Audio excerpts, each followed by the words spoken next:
A Bíblia diz no livro de Lucas, no capítulo 11, nos versículos de 1 a 54. Jesus estava orando em certo lugar. E quando terminou, um dos seus discípulos lhe pediu: Senhor, ensina-nos a orar como também João ensinou os discípulos dele. O que a gente já observa aqui? Que Jesus orava, que Jesus estava orando, que em diversos momentos da sua vida, da trajetória, da narração dos evangelhos, é mencionado que o Senhor Jesus orava, que ele se afastava, que ele ia para um lugar deserto, tranquilo, ficava sozinho e orava. E aí tu pensa, se o Senhor Jesus orava, por que tu não ora? Por que tu acha que tu vai dar conta sem orar? Tu tá com sede? Vem para as águas. Vem beber água, vem beber da fonte. Nós estamos com medo, a gente cria coragem depois de uma oração. A gente está triste, a gente recebe alegria, renovo depois de uma oração. Tu tá te sentindo só, solitário, abandonado, rejeitado? Ora, tu vai perceber, tu vai sentir a presença de Deus. Tu vai ser fortalecido. Orar não é repetir blá blá blá, não são vãs repetições. É uma conversa sincera, verdadeira, genuína com Deus. É tu abrir teu coração para Deus. Isso é orar. Então, Jesus estava orando. E aí a gente vê que João, quem é esse João? É o João Batista. Ele também ensinou os seus discípulos a orar. Então a gente tem dois grandes exemplos aqui, do Senhor Jesus e de João Batista. 2. Então Jesus disse: quando vocês orarem, digam. Já vou parar aqui. Quando vocês orarem. Não é se vocês orarem. É quando vocês orarem. Quer dizer, faz parte da vida do cristão, faz parte da rotina cristã, faz parte das disciplinas espirituais orar. Orar em todo o tempo, orar sem cessar, orar no Espírito, falar com Deus. Então, quando vocês orarem, este quando indica que a oração faz parte da nossa vida e não é só no domingo, não é só no culto, é durante o dia, é durante a noite, é durante a semana, é durante o mês, é durante o ano, é durante a nossa existência aqui na Terra. Devemos orar em todo o tempo. E aí ele diz o seguinte: quando vocês orarem, digam Pai. Pai. Esta palavra no original é Abba. E esta expressão é papai, é paizinho, é papaizinho, é meu pai. É um pai que é meu, que indica uma intimidade, indica um relacionamento, indica um vínculo, uma ligação. E o Senhor Jesus é que nos proporcionou isso. Ele que inaugurou esse novo e vivo caminho, em que nós nos tornamos filhos e filhas, filhos amados e filhas amadas do Pai. Quando vocês orarem, digam, Pai, santificado seja o teu nome. Venha o teu reino. O pão nosso de cada dia dá-nos hoje, dá-nos diariamente. Perdoa-nos os nossos pecados, pois também nós perdoamos a todo o que nos deve, e não nos deixes cair em tentação. O que acontece? Lucas, ele apresenta uma versão resumida do Pai Nosso. Mateus vamos dizer, mais completo, mais detalhista nesta oração. Estudamos o Sermão do Monte, estudamos o Pai Nosso, estudamos Mateus. Então, tu tem vários vídeos no canal, vários recursos para que tu aprenda, que tu estude, que tu aprofunde o tema oração. O que a gente vê? Que chegar na presença de Deus é ter consciência da santidade de Deus. Tu não tá falando com qualquer um, tu tá falando com o teu Pai. Mas o teu Pai, ele é Deus, ele é Criador, ele é Senhor, ele é soberano, ele é o Altíssimo. Então, tema, respeite, honre. Então, tu já começa, ó, santificado seja o teu nome. Venha o teu reino, venha a tua presença, venha a tua vontade. O pão nosso de cada dia, o que quer dizer isso? Nós dependemos da provisão divina. Perdoa os nossos pecados. Nos perdoa. Tu tem que chegar na presença de Deus em humildade, em humilhação, sabendo que tu é um pecador, sabendo que tu é uma pecadora, pedindo perdão, pedindo graça, pedindo misericórdia, pedindo compaixão, porque sim, nós tropeçamos em muitas coisas, mas aí tem um segredo. Tu tem que perdoar quem deve, quem te deve. Lucas está dizendo, me perdoa, porque eu já perdoei quem me deve. E não me deixa cair em tentação. Não nos deixe cair em tentação. 5.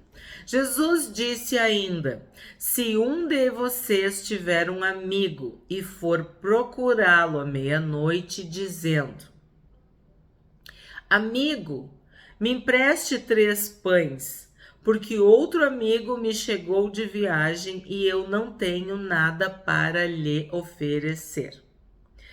Então, vamos por partes. O que acontece aqui? Tu tá com falta, no caso, de pães, de 3 pães. Tu tá com problema? Tu tá com uma necessidade? E aí o que tu faz?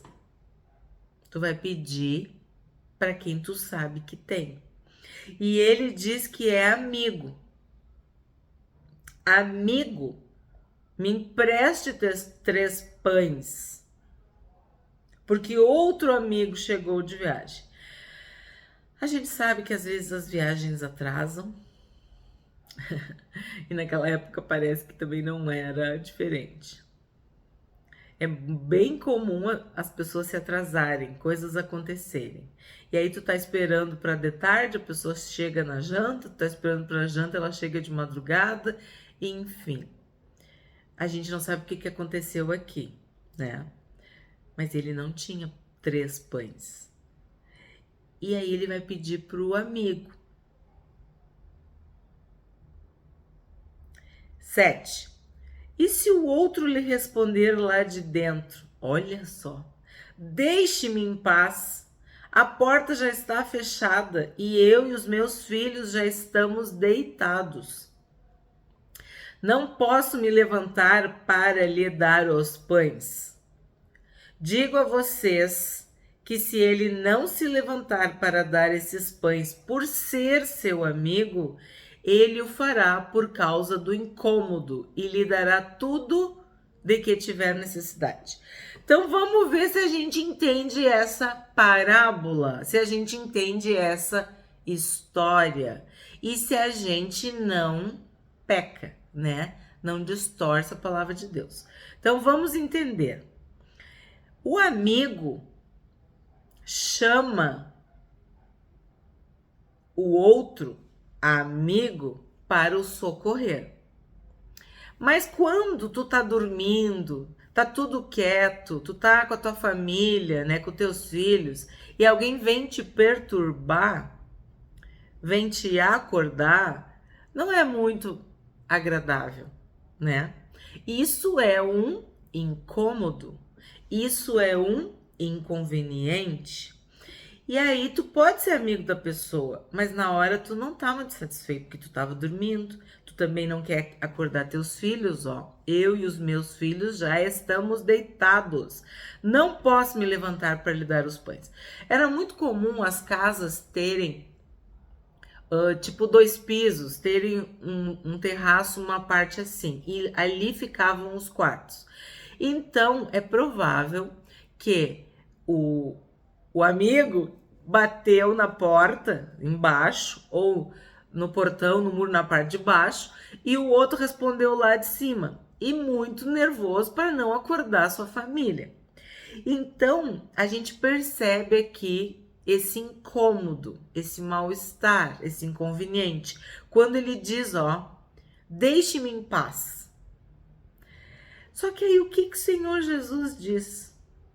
Que depois que ele acordou, depois que passa esse primeiro momento, para se livrar da incomodação, ou para que a incomodação não aumente, que seria acordar as crianças, imagina a criança acordando, chorando, confusão, ele vai dar os pães.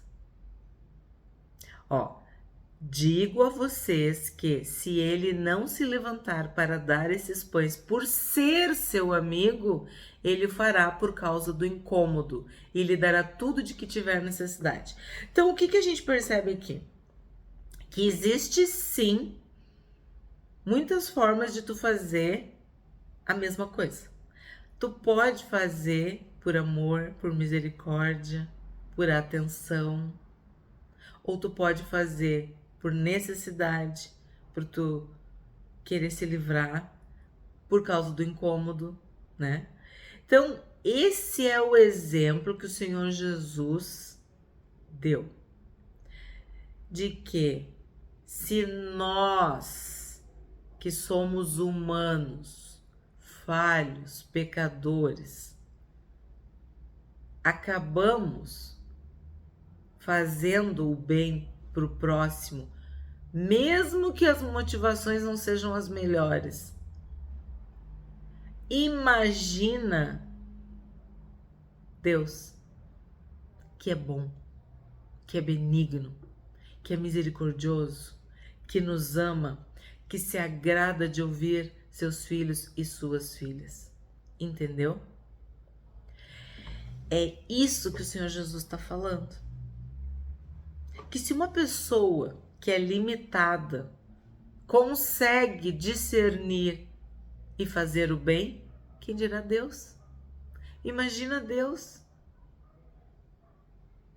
Porque o amigo, ele não foi incomodar porque ele queria incomodar, porque ele era uma pessoa desagradável. Não, ele estava sim com uma necessidade por causa do outro amigo que tinha chegado de viagem. E ele sabia que podia pedir para o vizinho, vamos dizer, né? O outro. A mesma coisa é nós. Tu tá com um problema? Tu tá com uma dificuldade? Tu tá com um desafio, com uma limitação? Tu não sabe o que fazer? A tua fé te diz com convicção e com certeza que Deus pode. Tu vai orar e tu busca Deus porque tu acredita que Deus pode, que Deus tem, que Deus é. Entende? Tu sabe que tem pão. Tu sabe que ele tem condições de te alcançar 3 pães. Então tu vai lá e pede. Então, para que tu te achegue a Deus, tu tem que te achegar com fé. Tu tem que chegar acreditando. Tu tem que chegar convicto de que ali tem provisão, de que ali tem perdão, de que ali tem cura, de que ali tem libertação, de que ali tem amor, de que ali tem consolo, de que ali tem segurança. Não sei o que tu tá buscando, mas tu vai encontrar em Deus, em Jesus. Certo? E outra, ele já tinha se acordado, né? Já tinha acordado. O que ele ia fazer agora? Resolve o problema do amigo e depois volta a dormir em paz. 9. Por isso digo a vocês, peçam e lhes será dado. Busquem e acharão. Batam e a porta será aberta para vocês. Então, tu quer receber, tu tem que pedir. Tu quer achar, tu tem que buscar. Tu quer que a porta se abra, bate na porta. Hoje em dia a gente chega e as portas se abrem, né, automaticamente por causa de um sensor. Mas aqui tá dizendo bem claro, tu tem que bater na porta. Pois todo o que pede, recebe. O que busca, encontra. E a quem bate, a porta será aberta. Então, Jesus está falando isso a partir da parábola que ele contou. Então, o que o amigo fez? Ele pediu os 3 pães. Recebeu. Porque Jesus disse que ele vai fazer, seja pelo incômodo, seja que ele está com necessidade, seja para se livrar do mal-estar. Aí diz assim, ó, quem busca encontra, quem bate a porta será aberta. Ele bateu, a porta abriu, recebeu os pães. Quem de vocês, sendo pai, daria uma cobra ao filho que lhe pede um peixe? Ou daria um escorpião ao filho que lhe pede um ovo? Ora, se vocês que são maus sabem dar coisas boas aos seus filhos, quanto mais o Pai Celeste dará o Espírito Santo aos que lhe pedirem. Pensa bem, quem de vocês, sendo pai, dará uma cobra ao filho que lhe pede um peixe? Ou daria um escorpião ao filho que lhe pede um ovo? Ou daria um pão para quem pede? Ou daria uma pedra para quem pede um pão? Que é o texto de Mateus também. Se nós que somos maus, nós sabemos dar boas coisas, imagina o Pai Celestial. Quanto mais o Pai Celestial. Quanto mais o Pai Celestial. Ele fala do Espírito Santo, né? Nós precisamos deste selo, desta garantia, dessa promessa, que é o Espírito Santo. 14. Certo dia, Jesus estava expulsando um demônio que era mudo. E aconteceu que, ao sair o demônio, o mudo passou a falar. E as multidões se admiravam. Mas alguns deles diziam, ele expulsa os demônios pelo poder de Beelzebul, o maioral dos demônios. E outros, tentando-o, pediam dele um sinal vindo do céu. Mas Jesus, sabendo o que passava pela mente deles, disse-lhes, todo reino dividido contra si mesmo ficará deserto, e casa sobre casa cairá. Se também Satanás estiver dividido contra si mesmo, como seu reino subsistirá? Isso porque vocês dizem que eu expulso os demônios por Beelzebul.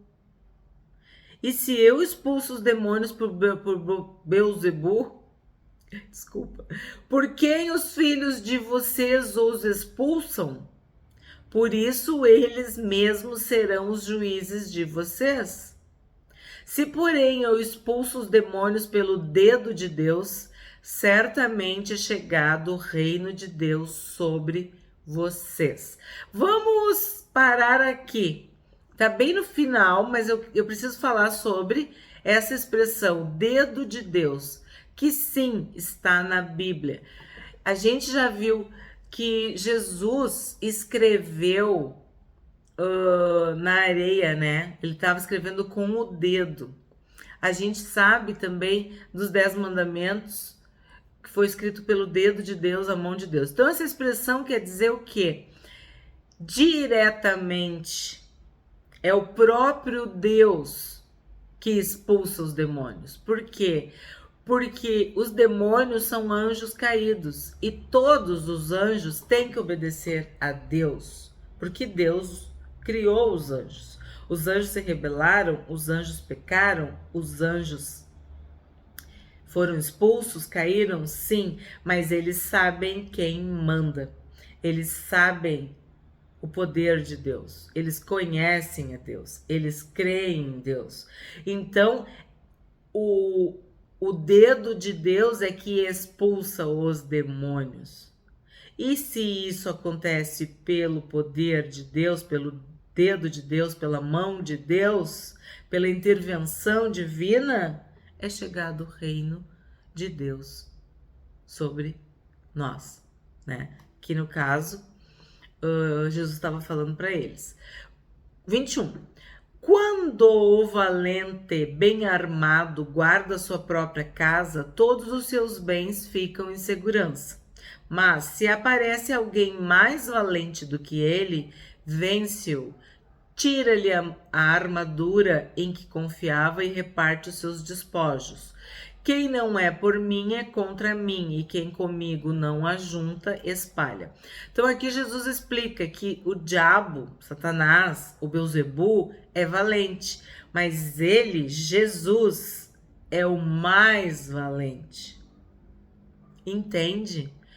Os demônios têm um poder para aprisionar, para atormentar as pessoas, mas Deus tem todo o poder para libertar as pessoas. Então, tem um que é valente, mas tem um que é mais valente. Muito mais valente. Muito mais forte, poderoso. 24. Quando o espírito imundo sai de uma pessoa, anda por lugares áridos, procurando repouso. E não o achando, diz: voltarei para minha casa de onde saí. Então, o espírito imundo, o espírito maligno, os demônios, eles são expelidos, expulsos, mandados embora. E eles andam por lugares áridos, lugares desertos, buscando, procurando alguém para tragar. Quando eles não o encontram, o que eles fazem? Eles voltam para sua casa antiga, para o seu antigo endereço. Olha que perigo, hein? Que coisa séria. E voltando, a encontra varrida e arrumada. Então vai e leva consigo outros 7 espíritos, piores do que ele, e entrando, habitam ali. E o último estado daquela pessoa se torna pior do que o primeiro. Sim, isso é verdade. O espírito imundo, ele só faz imundície, só faz sujeira. Como a gente diz aqui, só faz lambança, confusão. Então, esse espírito maligno, ele tem uma jurisdição, ele tem um poder. E ele foi expulso. E aí, ele volta com 7 piores do que ele, para aniquilar aquela pessoa, para derrubar aquela pessoa. E o estado, o último estado daquela pessoa se torna pior do que o primeiro. Por quê? Porque o número 1 lá, o espírito imundo que saiu, ele foi embora, mas a pessoa, ela não buscou a Deus. ela não se encheu do Espírito Santo. Ela não abandonou a ligação, o ponto de apoio, a ponte que ligava ela com o demônio, com o espírito maligno. É como se o espírito maligno tivesse saído, tirou umas férias, deu uma folga, e aí depois ele volta com 7 piores do que ele. O que quer dizer isso? Aquilo que o Senhor Jesus falou, o porco que volta pro chiqueiro, o cão que volta pro vômito. Quer dizer, tu volta a brincar com o inimigo. Tu não te libertou totalmente. Tu não saiu daquele lugar. Tu não te converteu, entende? Lembra do cego que foi curado em 2 etapas? O que Jesus falou para ele? Não volta para a aldeia. Não volta. É a mesma coisa. Tem pessoas que não podem voltar para determinados lugares, manter certas amizades, às vezes até o trabalho, porque ali é um imã, um ponto de apoio, de atração para os demônios, para os espíritos imundos, para os espíritos malignos. 27. Aconteceu que, ao dizer Jesus estas palavras, uma mulher que estava no meio da multidão disse a ele, erguendo a voz: Bem-aventurado o ventre que concebeu você e os seios que o amamentaram. Jesus, porém, o que quer dizer o porém? Quer dizer que ele não concordou, ele está contrariando. A ideia é que ele vai dizer, a fala dele vai ser uma conjunção adversativa, quer dizer, ela é contrária ao que foi dito. Jesus, porém, respondeu: pelo contrário, mais bem-aventurados são os que ouvem a palavra de Deus e aguardam. Então, o que acontece? Esse elogio da mulher foi, de certa forma, repreendido por Jesus. Porque o que é mais importante? É a nossa vida natural, na carne, os nossos vínculos sanguíneos, ou ouvir a palavra de Deus e praticar, ouvir a palavra de Deus e guardar, ouvir a palavra de Deus e obedecer? O que é mais importante? Tu ter uma vida de 70, 80 anos ou tu ter a eternidade com Deus, né? Então, o mais importante de tudo não é o teu pai, tua mãe, tua família, tua vida aqui. Isso é uma bênção. O mais importante é a vida eterna que nós recebemos em Cristo Jesus, através da sua palavra nas nossas vidas, nos nossos corações. 29. Visto que aumentavam as multidões em volta dele, Jesus começou a dizer: esta é uma geração perversa. Pede sinal, mas nenhum sinal lhe será dado, senão o de Jonas. Porque assim como Jonas foi sinal para os ninivitas, o Filho do Homem o será para esta geração.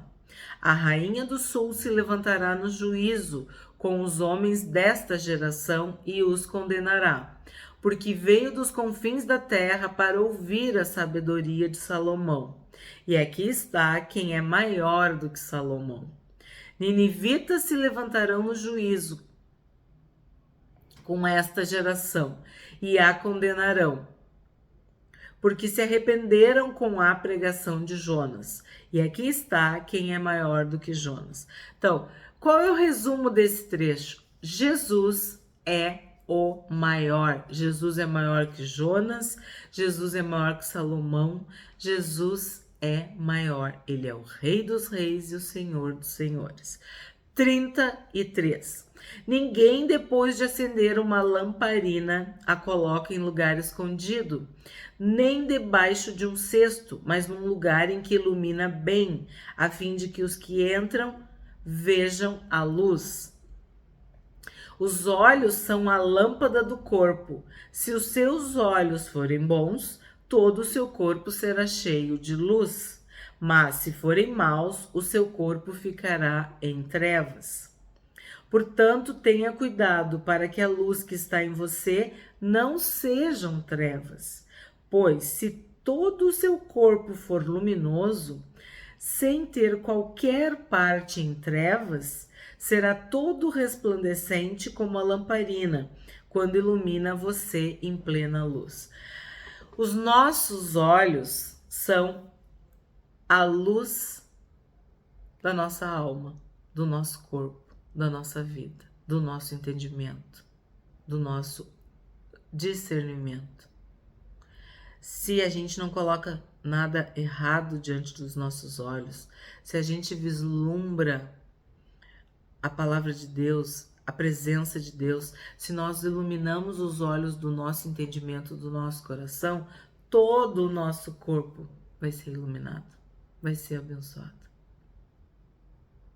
Então, a luz entra pelos nossos olhos e essa luz brilha, resplandece e isso abençoa todo o nosso corpo. 37. Ao falar Jesus estas palavras, um fariseu o convidou para uma refeição na sua casa. Entrando na casa, Jesus tomou lugar à mesa. O fariseu admirou-se ao ver que Jesus não tinha se lavado antes de comer. Mas o Senhor lhe disse: vocês, fariseus, limpam o exterior do copo e do prato, mas o interior de vocês está cheio de roubo e de maldade. Seus tolos! Quem fez o exterior não é o mesmo que fez o interior? Mas deem como esmola o que está dentro do copo e do prato, e tudo lhes será limpo. Mas ai de vocês, fariseus, porque vocês dão o dízimo da hortelã, da arruda e de todas as hortaliças, e desprezam a justiça e o amor de Deus. Vocês deveriam fazer estas coisas sem omitir aquelas. Ai de vocês, fariseus, porque gostam da primeira cadeira nas sinagogas e das saudações nas praças. Ai de vocês que são como as sepulturas invisíveis, sobre as quais as pessoas passam sem perceber. Bah, tu fica pensando que Jesus recebeu um convite do fariseu. O fariseu convidou Jesus para uma refeição na sua casa. E Jesus, como a gente diz, rasgou o verbo, falou mesmo, falou a verdade para os fariseus. Que eles estavam mais preocupados com o exterior do que com o interior. 45. Então, tomando a palavra, um dos intérpretes da lei disse a Jesus: Mestre, ao dizer estas coisas, o Senhor está ofendendo também a nós. Mas Jesus respondeu: ai de vocês também, intérpretes da lei, é como que assim sobrou para eles também, porque sobrecarregam os outros com fardos superiores às suas forças, mas vocês nem sequer com um dedo tocam nesses fardos. Ai de vocês, porque edificam os túmulos dos profetas que os pais de vocês assassinaram. Assim, são testemunhas e aprovam com cumplicidade as obras dos pais de vocês. Porque eles mataram os profetas e vocês edificam túmulos para eles. Por isso também disse a sabedoria de Deus: mandarei para eles profetas e apóstolos, e a alguns deles matarão, e a outros perseguirão, para que desta geração se peçam contas do sangue dos profetas, derramado desde a fundação do mundo, desde o sangue de Abel até o sangue de Zacarias, que foi assassinado entre o altar e o santuário. Sim, eu afirmo a vocês que se pedirão contas a esta geração.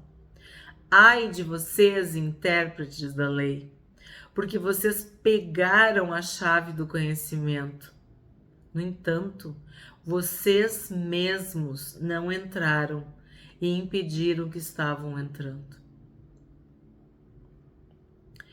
Quando Jesus saiu dali, os escribas e fariseus começaram a contestá-lo com veemência, fazendo perguntas a respeito de muitos assuntos, com o objetivo de tirar daquilo que ele dizia um motivo para o acusar. Eu resumo isso aqui como: ai de vocês. Ai, ai, ai, ai, ai. Juízo, julgamento, punição, castigo, sentença. O Senhor Jesus está colocando os pingos nos is. Está colocando tudo na mesa, em pratos limpos.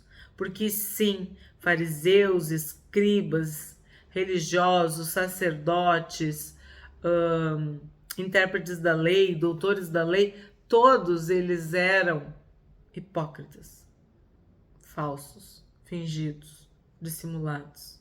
Eles viviam uma vida do lado de fora e uma vida do lado de dentro. E eles queriam achar algo contra Jesus. Queriam acusar Jesus. Sabe aquela expressão, tudo que tu disser será usado contra ti? Pois é. Tudo que Jesus falava, eles distorciam, eles faziam de uma forma que parecia errado. O que a gente viu neste capítulo 11 de Lucas? Que todo o que pede, recebe. O que busca, encontra. E a quem bate, será aberto.